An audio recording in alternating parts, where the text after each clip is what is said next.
बिस्मिल्लाहिर्रहमानिर्रहीम। जी अस्सलाम वालेकुम स्टूडेंट्स, मेरा नाम हैदर अली टोकर।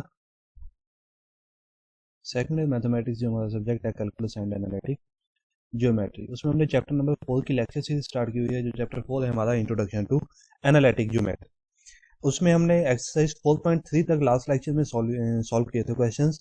अब हम उससे आगे मूव करते हैं। नेक्स्ट हमारे पास टॉपिक आ जाता है एक point of intersection of lines.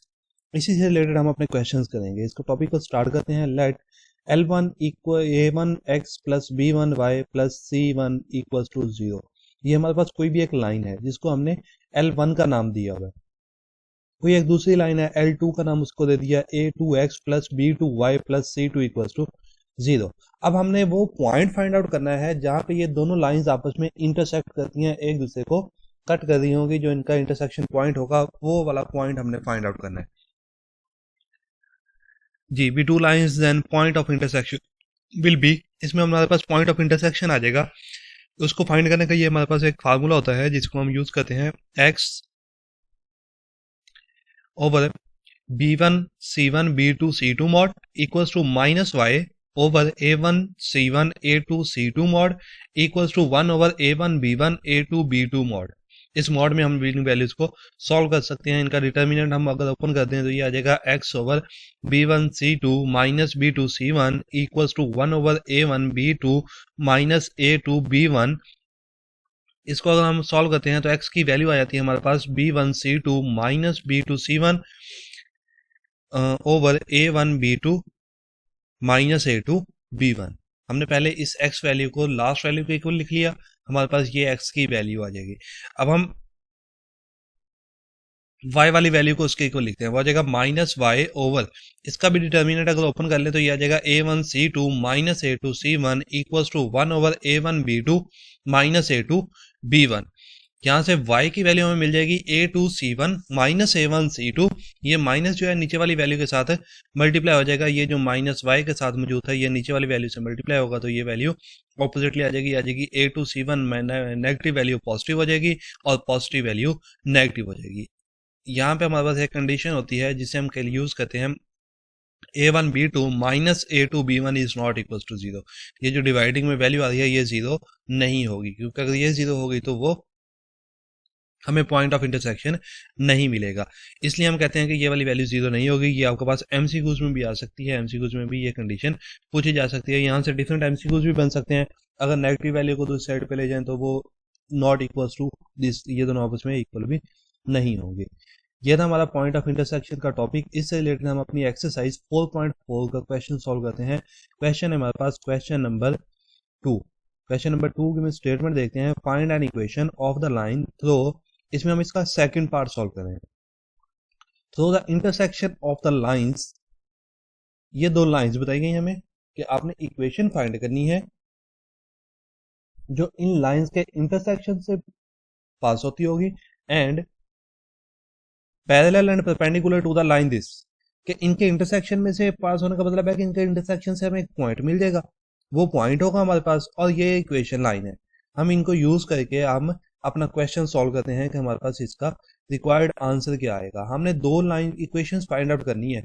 दो इक्वेशंस कैसे आएंगी कि पहली कंडीशन है पैरेलल, ये आपस में पैरेलल भी हो और परपेंडिकुलर भी हो। ये इनके जो इंटरसेक्शन लाइंस है ये पैरेलल हो इस लाइन के और परपेंडिकुलर भी हो इस लाइन के। हम दोनों कंडीशंस को सेपरेटली यूज करके इसको सॉल्व करेंगे, पैरेलल की कंडीशन को भी और परपेंडिकुलर की कंडीशन को भी। इसको सॉल्यूशन स्टार्ट करते हैं हम। हमारे पास जो है x minus y minus 4 equals to 0 line 1 कर दिया हमने। सेकंड लाइन है हमारे पास 7x plus y plus 20 equals to 0, इसको हमने कर दिया ये लाइन नंबर 2 है। अगर हम इन दोनों लाइंस को सम कर लें, इक्वेशन 1 प्लस इक्वेशन 2 को ऐड कर दिया हमने, दोनों को ऐड करेंगे तो ये आ जाएगा हमारे पास 8x, यहाँ से ये जो प्लस वाई है माइनस वाई है आपस में कैंसिल आउट हो जाएंगे। रिमेनिंग आ जाएगा 7x plus x 8x plus 20 minus 4 16 equals to 0।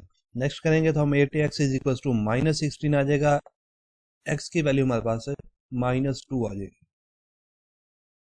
इस x की वैल्यू को हम इक्वेशन नंबर 1 में पुट कर देते हैं। x की वैल्यू को इक्वेशन नंबर 1 में पुट कर दिया, वो वैल्यू आ जाएगी हमारे पास minus 2 minus y minus 4 is equals to 0, minus y minus 6 equals to 0, minus y equals to 6 and y equals to -6। अब हमें यहाँ से पॉइंट मिलेगा।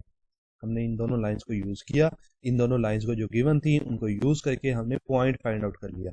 अब पॉइंट हमारे पास आ गया, हम पॉइंट लिखते हैं कि पॉइंट क्या होगा हमारे पास।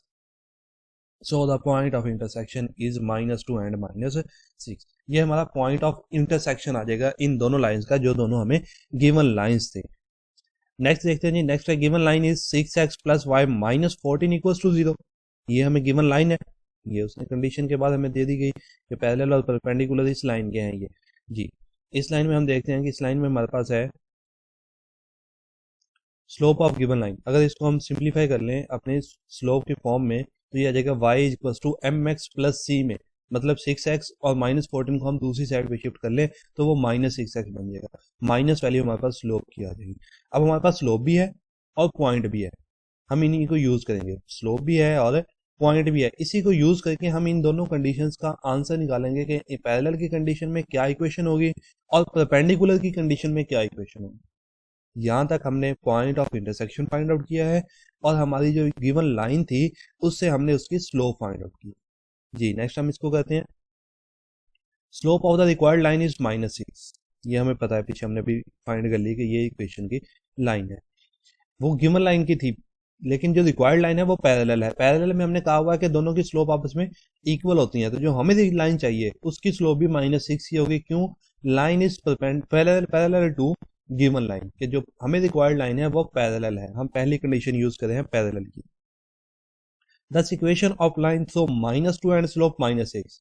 हमारे पास पॉइंट है और स्लोप है, यहाँ में हम पॉइंट स्लोप फार्मूला यूज कर लेते हैं। वो है हमारे पास y - y1 = m × x - x1। हमने y1 की और x1 की और m की वैल्यूज पुट कर दी, वो आ जाएगा y - × -6 = m की वैल्यू -6 x - × -2। इसको सिंप्लीफाई करते हैं, यह आ जाएगा y + 6 = -6 × x + 2 हो जाएगा। अगर इसको ओपन करते हैं तो यह आ जाएगा y + 6 = -6 - 12। यह आ जाएगा 6x + y + 6 + 12 = 0। ये कंप्लीट वैल्यू हमने दूसरी साइड पे शिफ्ट। यह आ जाएगा 6x + y + 18 = 0। यही हमारी रिक्वायर्ड लाइन है। किस कंडीशन पे? जब वो पैरेलल की कंडीशन को यूज करेंगे, तो हमारा ये आंसर होगा, ये रिक्वायर्ड लाइन थी। नेक्स्ट हम आते हैं सेकंड पे, बी पार्ट। बी पार्ट में यूज है perpendicular. Slope of given line क्या है हमारे पास? -6 है। परपेंडिकुलर के लिए हमने कब बताया, पता है कि हमें इसको -1 से डिवाइड करना होगा। -1 डिवाइडेड बाय -6 करेंगे तो हमारा आंसर आ जाएगा 1/6। स्लोप ऑफ रिक्वायर्ड लाइन बन जाएगी हमारे पास 1/6। परपेंडिकुलर की कंडीशन में स्लोप पे कंडीशन है, ये स्टार्टिंग में हमने पढ़ी थी कि m1 = -1/m2 के इक्वल होगी। तो हम अगर m1 फाइंड आउट करना चाहते हैं तो जो स्लोप गिवन है उसको हम -1 से डिवाइड करें, तो ये आ जाएगा हमारे पास 1/6 slope of required line. Required line is perpendicular to given line. 1/6 क्यों आई है? क्योंकि जो रिक्वायर्ड लाइन है वो परपेंडिकुलर है गिवन लाइन के जी।